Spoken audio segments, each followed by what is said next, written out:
Que la paz del Señor Jesús esté con todos ustedes. Romanos 8:1 dice: no hay condenación alguna para los que están unidos en Cristo Jesús. En este episodio, titulado Vivir en el Espíritu, reflexionaré sobre la conducta del cristiano vista desde la exhortación de San Pablo en la carta de los Romanos, específicamente en el capítulo 8. Espero que le guste, que sea de bendición, y sin más lo dejo con esta reflexión. Pero antes, exhortarlos a suscribirse al canal, a compartir este contenido y los otros que hemos realizado. En la descripción voy a colocar lo que son todas nuestras plataformas digitales para que también nos puedan seguir ahí y ver el resto del contenido que tenemos. 3, 26, 27. Porque todos son hijos de Dios por la fe en Cristo Jesús. Porque los que han sido bautizados en Cristo os habéis revestido de Cristo. Vamos a desarrollar el tema vivir en el Espíritu. Importante mencionar que todo bautizado está llamado a vivir en el Espíritu. Esto se traduce en imitar la conducta de Jesús, cumplir lo dicho por Él en su palabra. Vivir en el Espíritu es lo contrario a los placeres de la carne, es sujetar nuestra carne. Observaremos algunos beneficios de vivir en el Espíritu y algunas consecuencias de no hacerlo. Dice Romanos 8:19: pero vosotros no vivís según la carne, sino según el Espíritu, si es que el Espíritu de Dios habita en vosotros. Pues si alguno no tiene el Espíritu de Cristo, no es de Cristo. Todo cristiano debe vivir en el Espíritu, como vemos en este texto, ¿no? Ahora nos puede llegar la pregunta, ¿cómo saber si tengo el Espíritu de Cristo? En nuestro bautizo todos recibimos el Espíritu de Cristo. Recibimos el Espíritu de hijos adoptivos de Dios. Y lo renovamos cada vez que nos dejamos guiar por su palabra. Y cuando estamos en el amparo de Dios. Hay dos textos que amplían un poco más esta respuesta. Es la de Romanos 8:14. Dice: los que se dejan guiar por el Espíritu de Dios son hijos de Dios. Ahí lo dice claramente quiénes son los llamados hijos de Dios. Una vez bautizado, recibes el Espíritu de Cristo, recibes el Espíritu Santo y recibes el nombre como hijo adoptivo de Dios. Y una vez ya en conciencia, si nos dejamos guiar por el Espíritu de Dios, somos hijos de Dios. Continuamos con ese llamado. Si nos dejamos guiar por el Espíritu Santo, vivimos de la mano del mismo Espíritu de Cristo. La invitación está en ser dóciles al llamado de Dios. Romanos 8:16 dice: el Espíritu mismo se une a nuestro espíritu para dar testimonio de que somos hijos de Dios. Voy a repetir porque este texto es muy bonito. Romanos 8:16: el Espíritu mismo se une a nuestro espíritu para dar testimonio de que somos hijos de Dios. El Espíritu está colocado en mayúscula, se hace referencia al Espíritu de Jesús.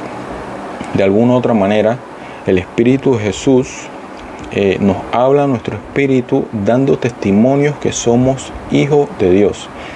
El texto que sigue es el 17 y es el que famosamente hemos escuchado por ahí, de que el Espíritu nos hace clamar Abba Padre.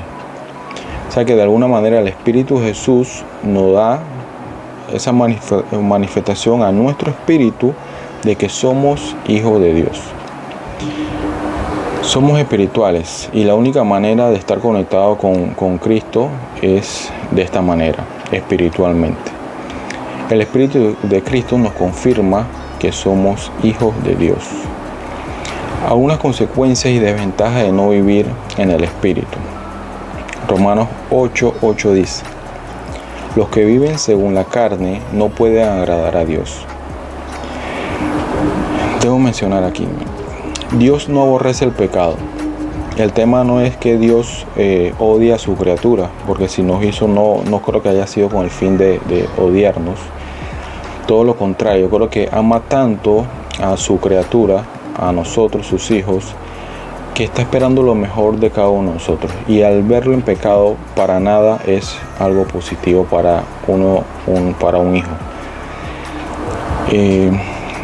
Quien vive en pecado, la carne, no desagrada a Dios por su pecado, sino por su negativa al Señor. De alguna otra manera, vivir en el pecado o vivir según los placeres de la carne es todo lo contrario al Señor.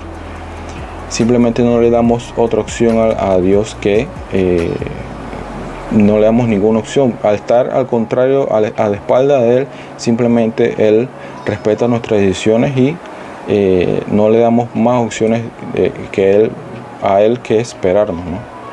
También dice Romanos 8:13, porque si vivís según los bajos instintos, moriréis.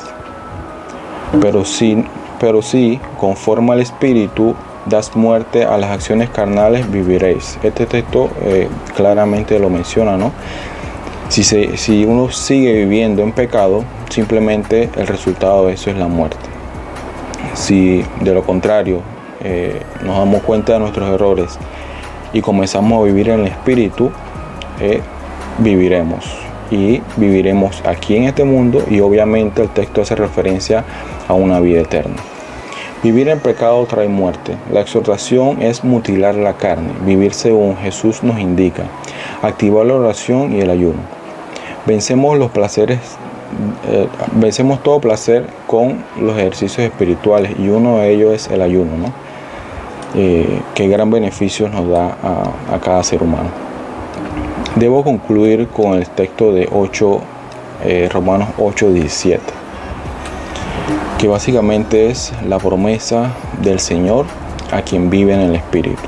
Dice: y si somos hijos, somos también herederos, herederos de Dios, coherederos de Cristo, si es que padecemos con Él, para ser también glorificados con Él.